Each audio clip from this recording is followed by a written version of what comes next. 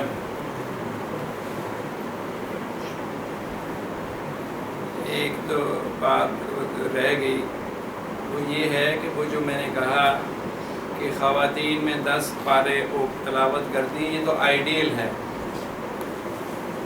ذرا سا قریب ہو جائے، پیچھے لوگ بڑی دقت میں بیٹھے ہوئے ہیں۔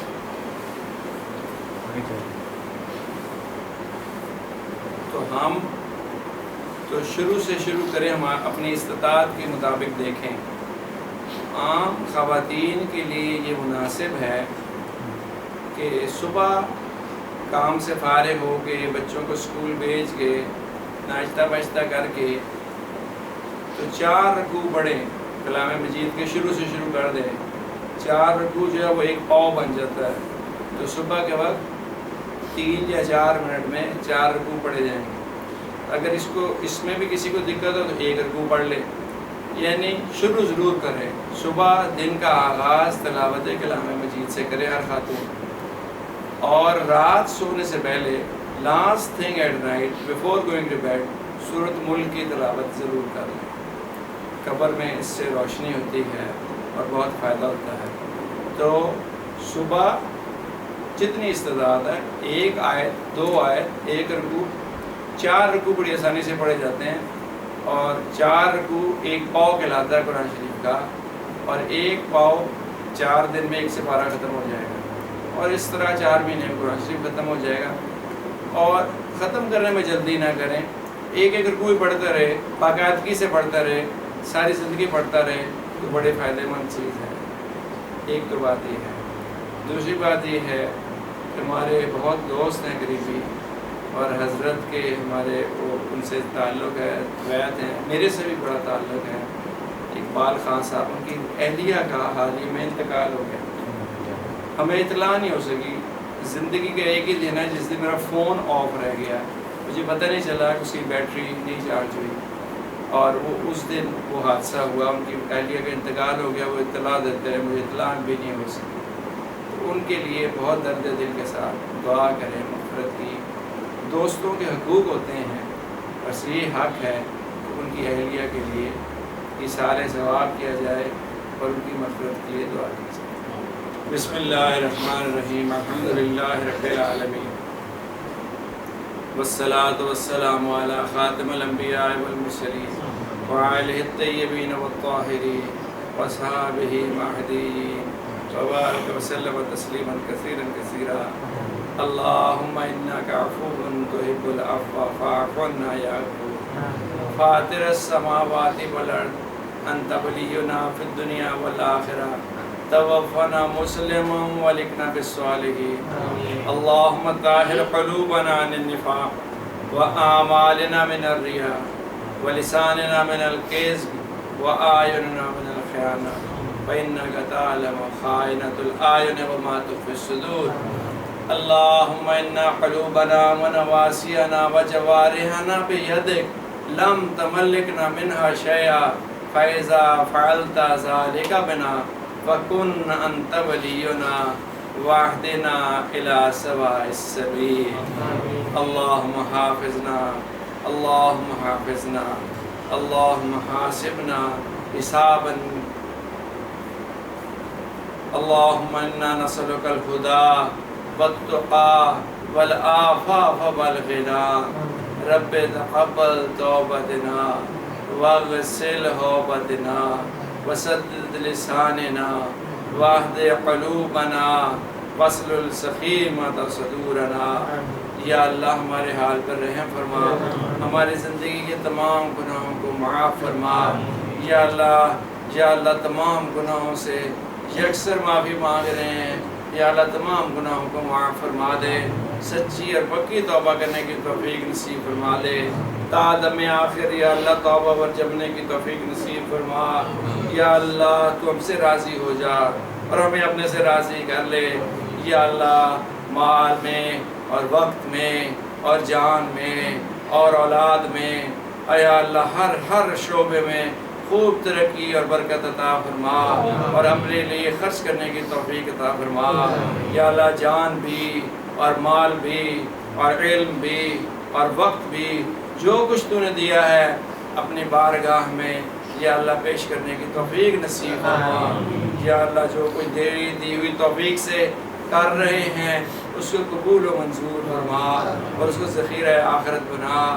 یا اللہ ہر قسم کی عافیت، سہولت اور سلامتی نصیب فرما۔ ہر قسم کے شر، شرور، فتنہ اور قرض سے اور حسد سے یا اللہ ہماری استفادت فرما۔ جو ساتھی پریشان حال ہیں ان کی پریشانیوں کو رفع فرما، جو تنگ دست ہیں فراح دستی نصیب فرما، جو قرضوں کے نیچے دبے ہوئے یا اللہ قرضوں سے خلاصی کی تدبیر عطا فرما۔ یا اللہ جو بے روزگار ہیں نیک حلال روزگار عطا فرما، رزق حلال میں وسعت اور برکت عطا فرما۔ یا اللہ ہمارے بھائی اقبال صاحب کی اہلیہ کی بخشش فرما، ان کے درجات کو بلند فرما، اعلیٰ علیین میں جگہ عطا فرما، ان کی قبر کو بقعہ نور بنا۔ یا اللہ ان کی قبر کو حد نگاہ وسیع بنا۔ یا اللہ اس میں جنت کی کھڑکی وا فرما۔ یا اللہ ان کو دائمی اور ابدی راحت نصیب فرما۔ یا اللہ آخرت کی منازل آسان فرما، اعمال نامہ سیدھے ہاتھ میں عطا فرمانا۔ یا اللہ اعمال نامہ سیدھے ہاتھ میں عطا فرمانا، آسان حساب کتاب سے ان لوگوں میں شامل فرمانا جن کا اول واعلہ میں فیصلہ ہوگا اور ہنستے مسکراتے حضور صلی اللہ علیہ وسلم کی معیت میں جنت الفردوس میں داخل ہوں گے۔ یا اللہ ہمیں بھی مرنے سے پہلے مرنے کی تیاری کرنے کی توفیق نصیب فرما۔ یا اللہ جو ساتھی بیمار ہیں ان کو شفائے کاملہ عاجلہ مستمرہ عطا فرما۔ جن کے والدین دنیا سے چلے گئے یا اللہ ان کے والدین کی بخشش فرما، ہمارے مشائخ اور اساتذہ کی بخشش فرما، ان کے درجات کو بلند فرما۔